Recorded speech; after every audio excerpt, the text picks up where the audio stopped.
Walter's probably a character that's most looked down upon out of all characters in Don't Starve Together. And it makes sense. His perks are pretty mild compared to most of the other survivors, especially after all the reworks and skill trees that has been added. And his downside can seem very daunting at first, losing a ton of sanity very easily. Even so, I'm still of the opinion that Walter gets more hate than he deserves, and therefore, I've made this video, not to make you Walter main, but rather to make you appreciate his differences from the other survivors.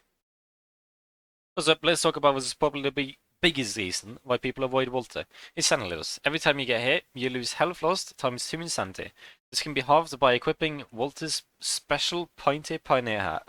However, that takes up your helmet slot, which instead could reduce both your health and sanity loss by 80 to 90%, depending on what you burn. He also loses up to 12 sanity a minute, starting from below 117 HP. His max HP is only 140, so that's very easy to reach. And that can drastically change the flow of fights. Unless you're an absolute gamer at Don't Starve, you're bound to take some damage, decreasing your sanity, potentially making you insane. Well, this may be fine when you're just fighting your second Troll bird in the early game, getting that early meat. In the middle of something like a boss fight or even such, this would lead things quickly turning into a downward spiral where nightmare cages causes you to take more hits, and you lose even more sanity until you're forced to retreat being chased by 2 Turbies. Or even worse yet, die an unfortunate death. Well, this seems like a major disadvantage. It's actually not even his worst perk, which is way worse than any other perk that any character has in the game. Even worse than this. And that's that he can't adopt a pet from the kit then. Propaganda's a game-ruining disadvantage, I know, right? In actuality, this disadvantage can almost be entirely ignored by the recently set trend of just taming a beefalo. By taming a beefalo, Walter goes from losing sanity from potentially every fight to losing next to none, ever.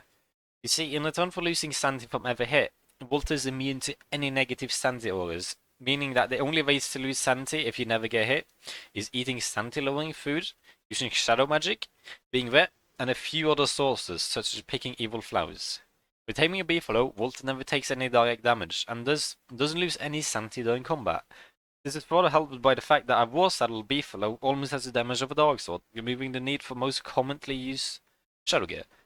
As long as Walter just makes sure to eat food that doesn't lower sanity, keeps his hunger and temperature regulated, never starving, never overheating, and never freezing, he won't lose sanity basically ever. Not from dusk or nighttime, not from any creatures, except ranged attackers, because they still target the player and not the beefalo, and almost all the part of ruins.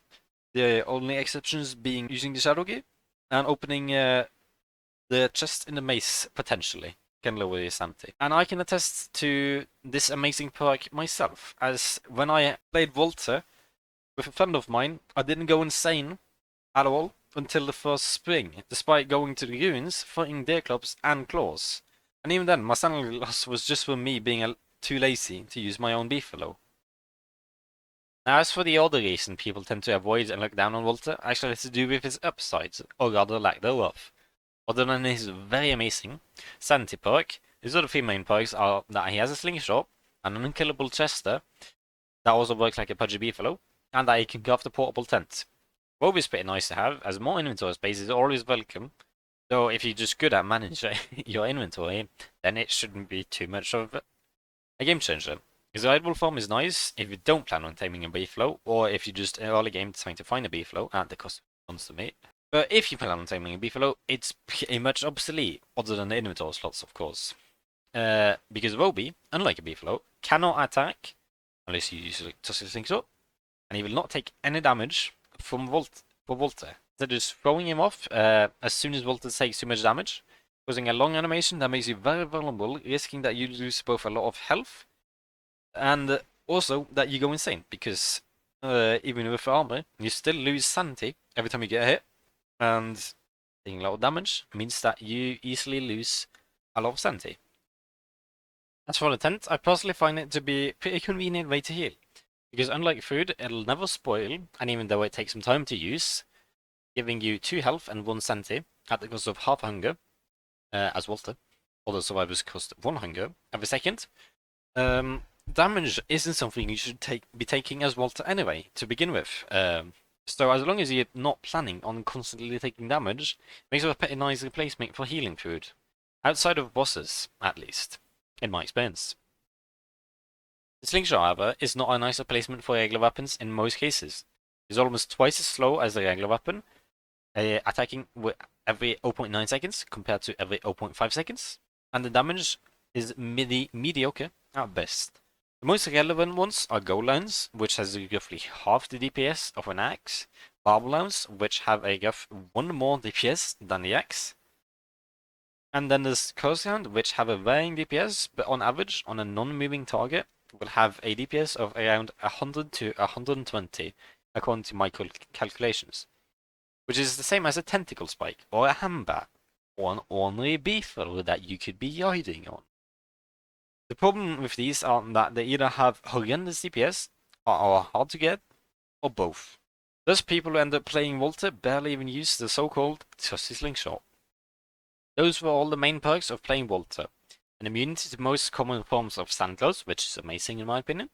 An upgraded version of Chester that works as a downgraded Beefalo, which is fairly convenient, I'd say. Slow yet reliable healing option, which is pretty fine, especially with a Wormwood on the team. And an outclaw slingshot that you honestly never really think about.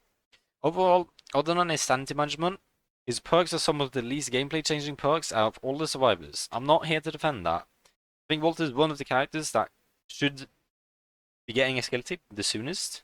However, what I'm here to defend is that he can still be a fun character to play, even with his mediocre upsides and his potentially game-ruining downside.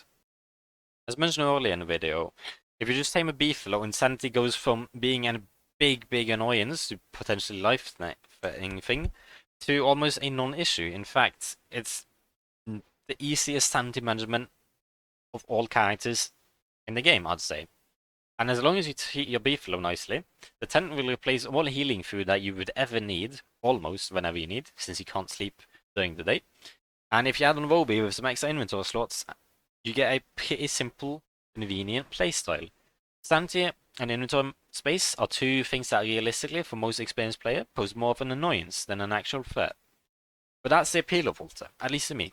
It doesn't need to worry about big gameplay perks like collecting resources to build an army or needing to master him to get the most out of him. You can just tame a Beefalo, or avoid moist combat, but have a more simple, convenient run where you don't worry about constantly going insane or running out of healing food or even inventory space. And that's why I personally like playing Walter. It's not necessarily good, but instead convenient and feels more laid back to play, even if you go ruins rushing or boss raiding.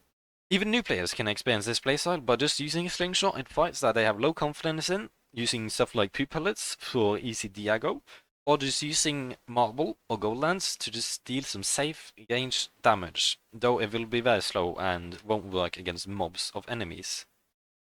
Overall, if you're looking for an active playstyle where you use your character's perks to achieve stuff in a faster and better way, or if you just want to improve your skills with one character and their perks, then Volt is not really for you. However, if you're looking for a more simple and more convenient playstyle, I recommend you try playing Volta on a Beefalo preferably. Even if you try him and find that you don't like him, that's fine. Everyone has their own taste. I just feel like most people call him bad when they haven't even tried him. In my opinion, Walter is not a bad character. It's just that compared to most other characters, his perks are more about minor conveniences rather than being gameplay changing.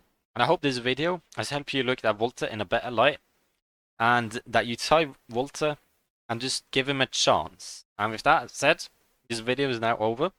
Be good up, chat.